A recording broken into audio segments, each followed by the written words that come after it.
दोस्तों हाल ही में बिहार राज्य विद्यालय अध्यापक, चाहे वो नियुक्ति अपॉइंटमेंट हो या स्थानांतरण ट्रांसफर हो, एक जगह से दूसरे जगह जाने वाली बात हो या अनुशासनिक कार्यवाही का मतलब होता है कि अगर कोई व्यक्ति अपने कर्तव्य ड्यूटी को सही तरीके से निष्ठा से नहीं निभाता है तो उनके लिए एक अलग दंड का व्यवस्था किया गया। चौथा है सेवा शर्त। अगर कोई व्यक्ति इस क्षेत्र में इस सेवा में आना चाहते हैं तो इन सेवा से संबंधित सारे नियम कानून का उन्हें पालन करना पड़ेगा। यानी ये सारे नियमावली 2023 की स्वीकृति मिल गई और मिलते ही इन्हें लागू भी कर दिया गया है। दोस्तों समझ लेते हैं कि पहले का नियम क्या था और अब का नियम क्या था।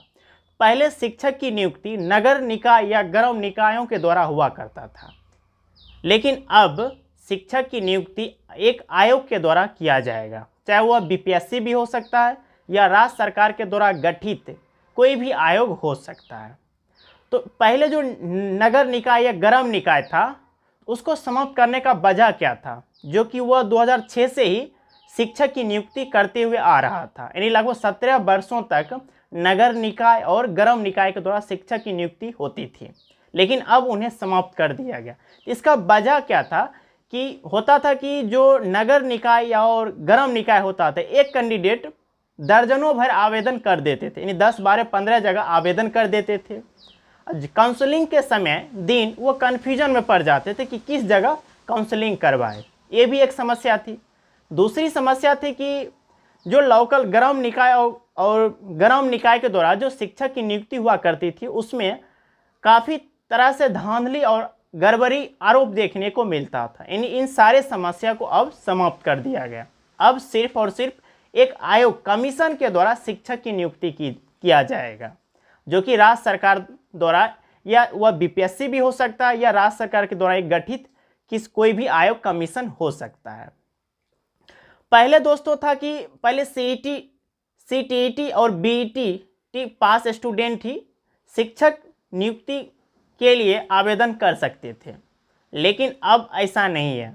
अब सीटीईटी और बीटीईटी पास ही नहीं करना पड़ेगा, बल्कि उन्हें आयोग के द्वारा कमीशन के द्वारा एक एग्ज़ाम आयोजित किया जाएगा और इस एग्ज़ाम को क्वालिफाई करना होगा, पास करना होगा, तब जाकर उन्हें आयोग के द्वारा सीधे शिक्षक की नियुक्ति कर दी जाएगी। पहले था सीटीईटी और बीईटी पास कर गए तो आप नगर निकाय और या ग्राम निकाय के द्वारा आप शिक्षक के लिए आवेदन कर सकते थे, लेकिन अब एक आयोग के द्वारा एग्ज़ाम आयोजित किया जाएगा और उस एग्ज़ाम को क्वालिफाई करना होगा। यानी अब सीटीईटी और बीईटी स्टूडेंट जो है आयोग के द्वारा जो एग्ज़ाम आयोजित होगा उस एग्ज़ाम में आप बैठ सकते हैं, भाग ले सकते हैं। और इसके लिए जो प्रयास दिया गया 3 प्रयास, यानी आयोग के द्वारा एक कैंडिडेट 3 एग्ज़ाम में बैठ सकते हैं, भाग ले सकते हैं, ये था। उसके बाद दोस्तों इसमें कुछ अच्छाई भी है। अच्छाई ये है कि अब जो टीचर बनेंगे उन्हें राजकर्मी का दर्जा दिया जाएगा। यानी जो राजकर्मी को जितनी भी सारी सुविधाएं मिलती है, वेतन भत्ता या अन्य किसी भी प्रकार की फैसिलिटी सुविधाएं मिलती है, वो सारे फैसिलिटी सुविधाएं एक टीचर को मिलेगा। यानी अब एक टीचर जो है राजकर्मी का दर्जा उन्हें प्राप्त हो जाएगा। जैसे पहले राजकर्मी को पहले 38% महंगाई भत्ता मिलता था, अब उनमें 4% महंगाई भत्ता बढ़ा दिया गया है। अब उन्हें 42% महंगाई भत्ता दिया जाएगा, यानी जो कि एक टीचर को भी मिलेगा, ये अच्छा ही है।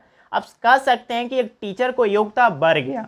पहले सीटीईटी और बीईटी पास करने के बाद टीचर बन जाते थे, लेकिन अब आयोग के द्वारा जो एक एग्ज़ाम भी क्वालिफाई करना पड़ेगा, यानी योग्यता बढ़ रहा है तो अब इन्हें कुछ फैसिलिटी भी दिया जा रहा है, ये था।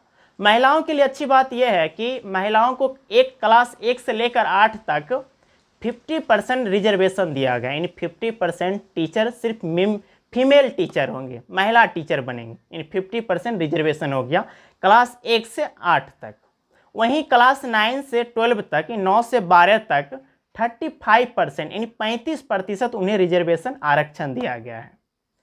और तीसरी बात यह है कि जो नियोजित शिक्षक हुआ करते थे, जो नियोजित तौर पर स्कूल में पढ़ाते थे, टीचर के रूप में काम करते थे, अब उन्हें आयोग के द्वारा नियुक्ति शिक्षक बहाली में जो उनके एज है, उम्र है, उनमें 10 साल की छूट दिया गया है। अगर वे चाहे तो आयोग के द्वारा जो शिक्षक की नियुक्ति होगा उनमें उन्हें 10 वर्ष एज में छूट मिलेगा। तो दोस्तों ये था ओवरऑल मेरे पास जो फैक्ट आया, मैं उन सारे फैक्ट को आपको अवगत कराने का कोशिश किया हूँ, और आगे जो भी फैक्ट आएगा मेरे पास उन सारे फैक्ट को मैं आपको अवगत कराऊंगा।